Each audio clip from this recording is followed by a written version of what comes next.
Hello guys, നാട്ടിൽ നിന്ന് റിയാദിൽ വന്നിട്ട് ഇപ്പോൾ കറക്റ്റ് 4 മാസം കഴിഞ്ഞു. കുറേ പേര് എനിക്ക് മെസ്സേജ് അയക്കേണ്ട ജോബ് വേക്കൻസി ഉണ്ടോ എന്ന് ചോദിച്ച്. നിലവിൽ സൗദിയിൽ വർക്ക് വിസ ആയിട്ട് വന്ന് ജോലി നോക്കണവർക്കും നാട്ടിൽ നിന്ന് ജോലി അന്വേഷിക്കുന്നവർക്കും ഉള്ളതാണ് ഈ വീഡിയോ. ഈ 4 മാസം കൊണ്ട് ഞാൻ മനസ്സിലാക്കിയ കുറച്ച് കാര്യങ്ങൾ പറയാം. ഫസ്റ്റ്, നാട്ടിൽ നിന്ന് ജോബ് അന്വേഷിക്കുന്നവർക്കും അതുപോലെ തന്നെ വിസിറ്റിംഗ് വിസയിൽ വന്ന് ജോബ് നോക്കാൻ വേണ്ടിയിരിക്കുന്നവർക്കും. വിസിറ്റിംഗ് വിസ എന്ന് പറഞ്ഞാൽ നിങ്ങളൊരു ടൂറിസ്റ്റ് ആയിട്ടാണ് ഇവിടെ കൺസിഡർ ചെയ്യണത്. ഒരു ജോലിയുടെ ഇൻ്റർവ്യൂ ഓൺ കോൾ അല്ലെങ്കിൽ ഫിസിക്കലി നിങ്ങൾക്ക് കിട്ടിയെന്നിരിക്കട്ടെ, അതിന് മുമ്പ് ഫസ്റ്റ് ക്വസ്റ്റ്യൻ വിസ ടൈപ്പ് ഏതാണെന്നായിരിക്കും. അപ്പോൾ വിസിറ്റ് വിസയിലാണ് പറയുകയാണെങ്കിൽ ആ ഇൻ്റർവ്യൂവിൽ വന്നേക്കണ ഏതെങ്കിലും ഒരു കാൻഡിഡേറ്റിന് വർക്ക് വിസയിലാണ് ഉള്ളതെങ്കിൽ അതിന് നിങ്ങളെക്കാളും ക്വാളിഫിക്കേഷൻ കുറഞ്ഞവരാണെങ്കിൽ പോലും അവർക്ക് പ്രിഫറൻസ് കൊടുക്കുകയുള്ളൂ. ബിക്കോസ് നിങ്ങളെ അവർ ജോലിക്ക് എടുക്കുമ്പോൾ വേറെ ഏതെങ്കിലും ഒരു കൺട്രിയിലേക്ക് എക്സിറ്റ് അടിച്ച് പിന്നെയുള്ള നിങ്ങളുടെ ടിക്കറ്റ്, മെഡിക്കൽ, ഇൻഷുറൻസ്, ഇക്കാമ ഇതെല്ലാം കമ്പനി തന്നെ പ്രൊവൈഡ് ചെയ്യണം. അതിന് നല്ലൊരു എമൗണ്ട് മുടക്കാവും.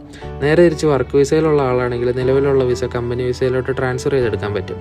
ഈ വർക്ക് വിസയിലുള്ള ഇഷ്ടംപോലെ ആൾക്കാർ ജോലിയാവാതെ ഇവിടെ തന്നെ ഉണ്ട്.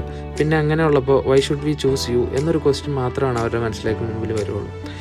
നാട്ടിൽ നിന്ന് തന്നെ ജോബായിട്ട് ഇങ്ങോട്ട് വരാനുള്ള വഴിയെന്ന് പറഞ്ഞാൽ ഓരോ വലിയ വലിയ കമ്പനികളിലൊക്കെ ഇൻ്റർവ്യൂസ് ഇടയ്ക്കിടയ്ക്ക് കൊച്ചിയിലും മുംബൈയിലും ഡൽഹിയിലൊക്കെ ആയിട്ട് നടക്കാറുണ്ട്.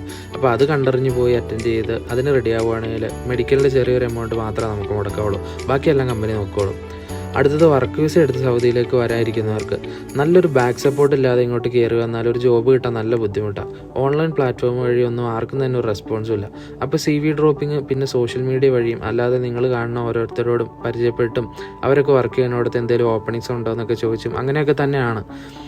ചിലർക്ക് വന്ന് പെട്ടെന്ന് തന്നെ ജോലിയൊക്കെ റെഡി ആവാറുണ്ട്, ചിലർക്ക് നല്ല സമയം എടുക്കാറുണ്ട്. 9 മാസമായിട്ട് വരെ ജോബ് റെഡി ആയിട്ടില്ല എന്ന് പറഞ്ഞവർ വരെ എനിക്ക് മെസ്സേജ് അയച്ചിട്ടുണ്ട്. അപ്പോൾ എന്നെക്കൊണ്ട് ചെയ്യാൻ പറ്റുന്ന ഹെൽപ്പ് എന്ന് പറഞ്ഞാൽ എനിക്കൊരു വാട്സപ്പ് ഗ്രൂപ്പ് ഉണ്ട്. അതിൻ്റെ ലിങ്ക് ഞാൻ പ്രൊഫൈലിൽ പിൻ ചെയ്തിട്ടുണ്ട്. ഞാൻ അവിടെ ഇവിടെയൊക്കെ കാണുന്ന വേക്കൻസികളൊക്കെ അതിൻ്റെ അകത്ത് അപ്ഡേറ്റ് ചെയ്യാറുണ്ട്. താല്പര്യമുണ്ടെങ്കിൽ അതിൻ്റെ അകത്ത് ജോയിൻ ചെയ്തു. അപ്പോൾ വെയിറ്റ് ഫോർ പാർട്ട് 2. അപ്പോൾ ഓക്കെ, ബൈ.